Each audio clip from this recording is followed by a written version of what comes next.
The first time my husband and I hosted a backyard barbecue, it was a disaster. I was in charge of the side dishes and I put him in charge of grilling the burgers. Let's just say no one was complaining about my pasta salad or cheesecakes. The burgers, that's another story. They were dry, flavorless hockey pucks. He flipped those burgers so many times on the grill, I lost count, and he pushed down on them so hard that all the juice was left inside the grill instead of inside the burger. We still give him a hard time about it to this day, but now he can make a really good burger because he follows my tips. And if I can teach him, I can teach anybody. If you're new here, I'm Kristen from A Mindful Mom, and today we're talking burgers, memorable burgers, the good kind of memories. The first mistake people often make is the type of beef that they choose. Normally, I recommend lean ground beef for things like tacos or chili, but when it comes to a burger, fat is essential. You want to get 80-20 ground beef or ground chuck, and you want 6 to 8 ounces per burger that you're making. To season your burgers, you don't need much.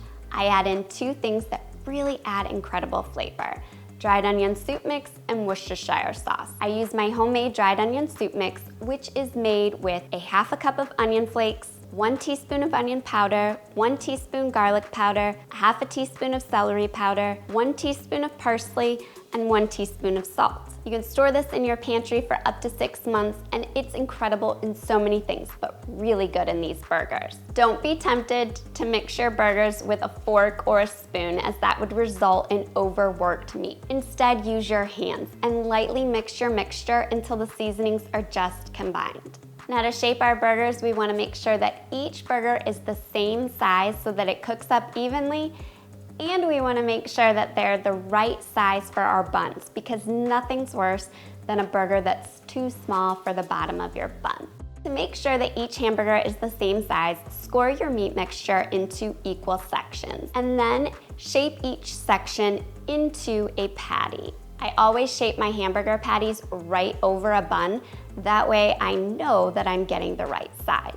And then you want to place an indentation in the center of each burgers.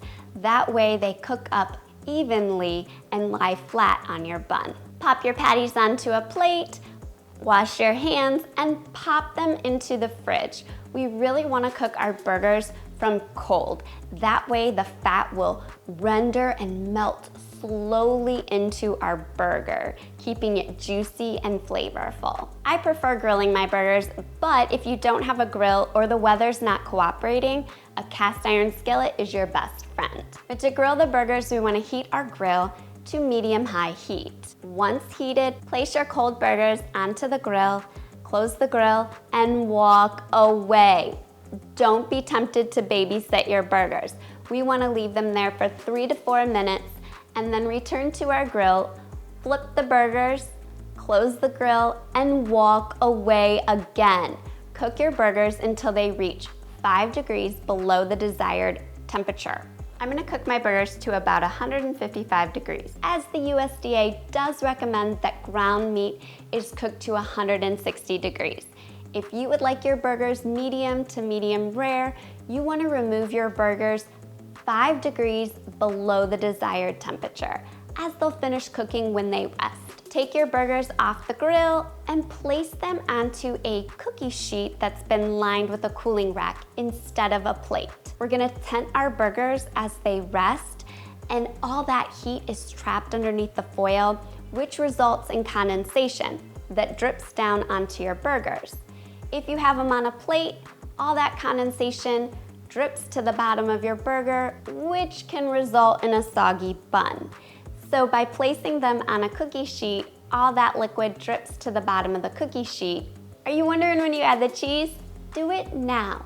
Don't be tempted to add your cheese the last couple minutes your burgers are grilling. That results in cheese that gets melted all over your grill and makes a mess. The cheese will have plenty of time to melt as your burgers rest. And now prepare your toppings and toast your buns. After 10 minutes of resting, it's time to serve up our burgers. Place your burger onto a bun and top as desired. And be ready to serve burgers that everybody will be talking about for all the right reasons. And if you're looking for more tips that make you look like a rock star in the kitchen and will impress your friends, be sure to check out my next video where I show you how to make bacon in the oven. You're not gonna wanna miss that tip. I'll catch you there, and until next time, happy cooking.